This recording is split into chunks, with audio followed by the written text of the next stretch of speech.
അപ്പോൾ ഏതു ജന്മകൽപ്പനയിലെ എല്ലാ പ്രിയപ്പെട്ട പ്രേക്ഷകർക്കും മെട്രോ സ്റ്റാറിലേക്ക് സ്വാഗതം. അപ്പോൾ ഇന്ന് നമ്മുടെ അശ്വിന്റെയും ശ്രുതിയുടെയും ജീവിതത്തിൽ ഒരു പുതിയൊരു തുടക്കമാണ് നടക്കാൻ പോകുന്നത്.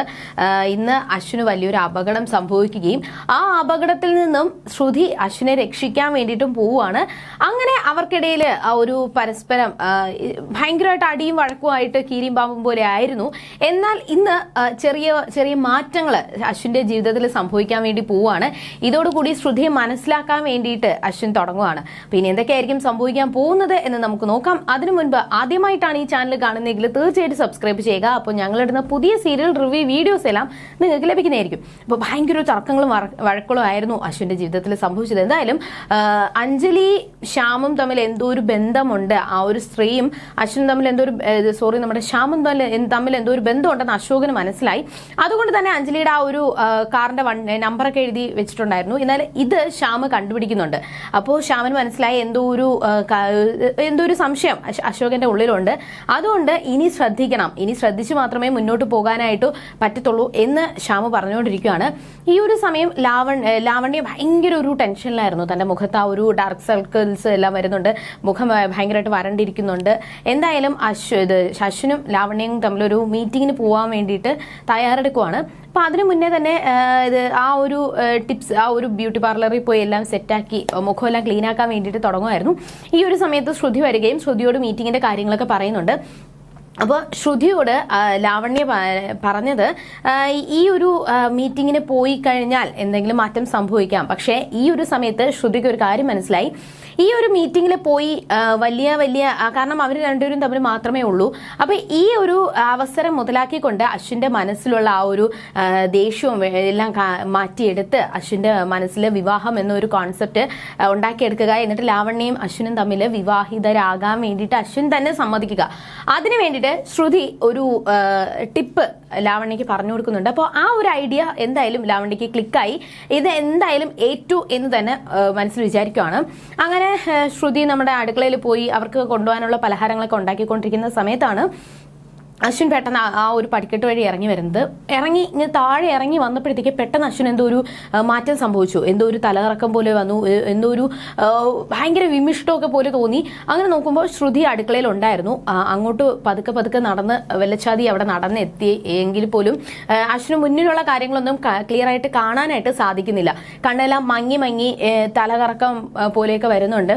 പക്ഷേ ശ്രുതി വിചാരിച്ചത് അശ്വിൻ വന്നത് തന്നോട് സംസാരിക്കാനാണെന്നും നേരത്തെ അതിന്റെ പേരിൽ ചെറിയൊരു വഴക്കുണ്ടായത് കൊണ്ട് തന്നെ എന്നോട് സംസാരിക്കാൻ വേണ്ടിയിട്ടാണ് വന്നത് എന്ന് തെറ്റിദ്ധരിച്ചുകൊണ്ട് അശ്വിനോട് വഴക്ക് പറയുകയും സാറിനോട് എനിക്ക് സംസാരിക്കാനൊന്നുമില്ല, എനിക്ക് സംസാരിക്കാനായിട്ട് താല്പര്യമില്ല, ദയവ് ചെയ്ത് എന്റെ ജോലികൾക്ക് തടസ്സം നിൽക്കരുത്, എന്റെ ജോലികൾ ചെയ്യാനായിട്ട് എന്നെ അനുവദിക്കണം എന്നൊക്കെ പറഞ്ഞ് ഒരുപാട് ദേഷ്യപ്പെടുകയും എന്നിട്ട് ശ്രുതി അങ്ങോട്ട് തിരിയുന്ന സമയത്ത് പെട്ടെന്ന് അശ്വിൻ തലകറങ്ങി അവിടെ വീഴുവാണ്.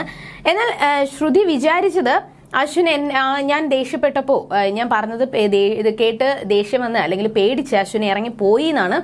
അങ്ങനെ ഭയങ്കര ഒരു സെറ്റായി ആ ഒരു കാര്യം നടന്നു എന്ന് വിചാരിച്ച് സന്തോഷത്തോടെ ആ ഒരു പലഹാരങ്ങളൊക്കെ ഉണ്ടാക്കാൻ വേണ്ടിയിട്ട് നിൽക്കുന്ന സമയത്ത് തന്റെ കയ്യിൽ നിന്ന് ഒരു സ്പൂണ് തറയെ വീഴുകയും ആ ഒരു സ്പൂൺ എടുക്കാൻ വേണ്ടിയിട്ട് കുനിയുന്ന സമയത്ത് അശ്വിൻ അവിടെ തലയിറങ്ങി വീണ് കിടക്കുന്നത് കണ്ടു. പെട്ടെന്ന് ശ്രുതി പേടിച്ചുപോയി. അയ്യോ അശ്വിൻ സാറിന് എന്ത് പറ്റി? കാരണം ഒരു അനക്കവുമില്ല, ഒന്ന് വിളിച്ചിട്ട് പോലും ഒന്ന് അനങ്ങുന്ന പോലും ഇല്ല. അപ്പൊ പേടിച്ചുപോയി ശ്രുതി ലാവണ്യയും അഞ്ജലിയും എല്ലാവരെയും മാറി വിളിക്കുന്നുണ്ട്. പക്ഷെ ആരും കോൾ എടുക്കുന്നില്ല. അവസാനം ഒരുപാട് വട്ടം തട്ടി വിളിച്ചു. കുറച്ച് വെള്ളം എടുത്ത് മുഖത്ത് തളിച്ചപ്പോൾ അശ്വിൻ കണ്ണു തുറന്നു. അതിനു മുന്നേ ശ്രുതി ഒരുപാട് വട്ടം പേടിച്ചു പോയി. കാരണം എന്തെങ്കിലും സംഭവിച്ചാലോ, ദൈവമേ ഒന്നും പറ്റരുതേ കൃഷ്ണ എന്നൊക്കെ വിളിച്ചുകൊണ്ടാണ് മുഖത്ത് വെള്ളം തളിച്ചത്. പക്ഷെ അശ്വിൻ കണ്ണു തുറന്ന് എണീറ്റു. എന്നിട്ട് പതുക്കെ അവിടെ നിന്ന് പിടിച്ച് എണീക്കാൻ വേണ്ടിയിട്ട് ശ്രമിക്കുന്നുണ്ട്. പക്ഷെ പറ്റത്തില്ല എന്ന് ശ്രുതിക്ക് ഉറപ്പായി. അങ്ങനെ ശ്രുതി തന്നെ പതുക്കെ പിടിച്ച് പൊക്കി എണീപ്പിക്കുന്നുണ്ട്. അപ്പോൾ അശ്വിൻ പറയുന്നുണ്ട്, എൻ്റെ ഷുഗർ ലെവൽ പെട്ടെന്ന് താഴ്ന്നു പോയതാണ്, എനിക്ക് മധുരമുള്ള എന്തെങ്കിലും എടുത്ത് തരാമോ? അപ്പോൾ ശ്രുതിയുടെ കയ്യിലിരുന്ന കുറച്ച് ജിലേബി എടുത്ത് കൊടുക്കുകയും എന്നിട്ട് കുറച്ച് വെള്ളവും കൂടി കൊടുക്കുന്നുണ്ട്. ഇത് കഴിച്ച് വെള്ളം കൂടി കുടിച്ചപ്പോൾ കുറച്ച് അശ്വിനെ കണ്ണ് തുറന്ന് നോക്കാനും കുറച്ച് സ്റ്റഡി ആയിട്ട് നിൽക്കാൻ വേണ്ടിയിട്ട് പറ്റുന്നുണ്ട്. അപ്പോൾ കുറച്ചുകൂടി വേണമെന്ന് ചോദിച്ചപ്പോൾ വേണ്ട, എൻ്റെ കയ്യിൽ ടാബ്ലറ്റ് ഉണ്ട്, ഞാൻ പോയി കഴിച്ചോളാം. പക്ഷെ ഒരുപാട് നന്ദി പറയുന്നുണ്ട്. ഞാൻ അഞ്ജലി മാഡത്തിനെയും ലാവണ്യയൊക്കെ വിളിച്ചിട്ടുണ്ടായിരുന്നു. പക്ഷേ ലാവണ്യ മാഡം ബ്യൂട്ടി പാർലറിൽ പോയിരിക്കുവാണ്, അഞ്ജലി മാഡം അമ്പലത്തിലായിരിക്കും, അതുകൊണ്ടായിരിക്കും കോൾ എടുക്കാത്തത്. പക്ഷെ ഇത് കേട്ടപ്പോൾ അശ്വിൻ പറയുന്നുണ്ട്, ചേച്ചി ഇത് അറിയിക്കേണ്ട, ചേച്ചി അറിഞ്ഞു കഴിഞ്ഞാൽ ഒരുപാട് സങ്കടപ്പെടും. പക്ഷെ ഈ ഒരു കാര്യം ഇത്രത്തോളം ദേഷ്യമുണ്ടായിട്ടും ഞാൻ എന്നെ സഹായിച്ചില്ലേ, അതിന് ഒരുപാട് നന്ദി പറയുന്നുണ്ട്. ഒരുപാട് നന്ദിയുണ്ട്, ഒരുപാട് താങ്ക്സ് എന്നൊക്കെ പറഞ്ഞ് അശ്വിൻ അവിടെ ശ്രുതിയോട് നന്ദി പറഞ്ഞുകൊണ്ടിരിക്കുകയാണ്. അങ്ങനെ അവർക്കിടയിലുള്ള ചെറിയൊരു തർക്കങ്ങളും വഴക്കുകളൊക്കെ ഇവിടെ അവസാനിച്ചുവെങ്കിലും മറ്റൊരിടത്ത് അവരുടെ പ്രണയം തുടങ്ങിയിരിക്കുകയാണ്.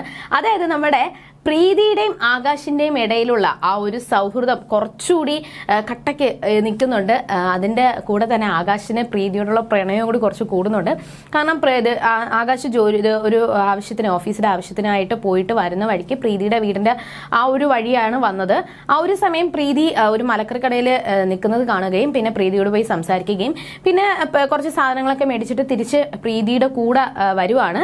അങ്ങനെ വീടെത്തിയപ്പോൾ താൻ വാങ്ങിച്ച പച്ചക്കറികളെല്ലാം പ്രീതിക്ക് കൊടുക്കുന്നുണ്ട്. ഇതും കൊണ്ട് ഞാൻ വീട്ടിൽ പോയി കഴിഞ്ഞാൽ വേറെ പ്രശ്നമാവും, അതുകൊണ്ട് പ്രീതി തന്നെ കൊണ്ടുപോയിക്കോളൂ എന്ന് പറഞ്ഞ്, കാരണം ആകാശ് ഇത് വാങ്ങിച്ചത് തന്നെ പ്രീതിയെ കാണാൻ വേണ്ടിയിട്ട് വന്നതുകൊണ്ട് തന്നെ കുറച്ച് വാങ്ങിച്ചതേ ഉള്ളൂ. അങ്ങനെ അത് പ്രീതിയുടെ ഇടയിൽ കൊടുക്കുകയും അങ്ങനെ അങ്ങോട്ടും ഇങ്ങോട്ടും സംസാരിച്ചുകൊണ്ടിരിക്കുന്ന സമയത്ത് എന്തായാലും എൻ്റെ വീട് വരെ വന്നില്ലേ, എൻ്റെ അച്ഛനും അമ്മയൊക്കെ വന്നിട്ടുണ്ട്, അപ്പോൾ അവരെ കാണുകയും ഒരു ചായയൊക്കെ കുടിച്ചിട്ട് പോവാം എന്ന് പറഞ്ഞ് ആകാശിനെയും കൊണ്ട് വീട്ടിലോട്ട് പോകുന്നുണ്ട്. വീട്ടിൽ ചെന്നപ്പോൾ കതവ് തട്ടി, കതവ് തുറന്നിട്ടില്ല.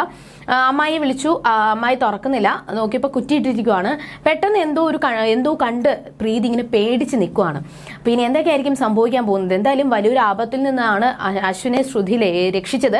ആ ഒരു നന്ദി ശ്രുതിയോട് അശ്വിനുണ്ട്. അങ്ങനെ അവരുടെ ആ ഒരു ദേഷ്യവും വഴക്കൊക്കെ ഏകദേശം കെട്ടടങ്ങിയിട്ടുണ്ട്. അപ്പൊ ഇനി ഇതിന്റെ മുന്നോടിയായിട്ട് എന്തൊക്കെയായിരിക്കും അശ്വിന്റെ ജീവിതത്തിൽ സംഭവിക്കാൻ പോകുന്നത് എന്ന് നമുക്ക് വരുന്ന ആളുകളിൽ കണ്ടറിയാം. അതുവരേക്കും ടാറ്റാ ബൈ.